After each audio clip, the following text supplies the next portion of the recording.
नमस्कार.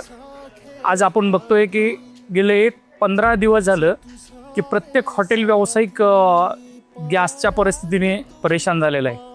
प्रत्येकजण मला फोन करून विचारतो की बाबा आम्ही गॅसमुळं परेशान आहेत, तुमचे हॉटेल कशा पद्धतीने चालू आहे.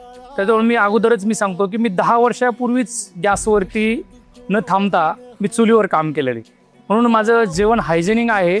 आणि बऱ्यापैकी काय होतं आहे की आज अशा परिस्थितीत आज माझं कुठलंही थांबले नाही. माझ्या हॉटेल रेस्टॉरंटमध्ये आजही गर्दी आहे. आणि मला उद्योग व्यावसायिकाला सांगायचं पर्याय की थांबायचं नाही.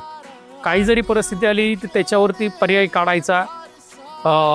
कोळशाची भट्टी असेल किंवा शेगडी असेल, ह्या पद्धतीने आपण आपला व्यवसाय चालू ठेवायचा आहे. सरकारला एक माझी कळकळीची विनंती की आज हॉटेल इंडस्ट्रीज बऱ्यापैकी लॉसमध्ये आलेले आहे, परेशान आहे.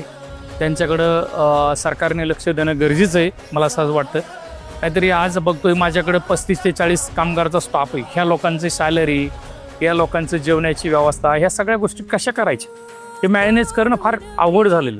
त्यामुळे सरकारला एक कळकळीची विनंती की सरकारने लवकरात लवकर आम्हा हॉटेल व्यावसायिकाला काहीतरी दिलासा दिला पाहिजे.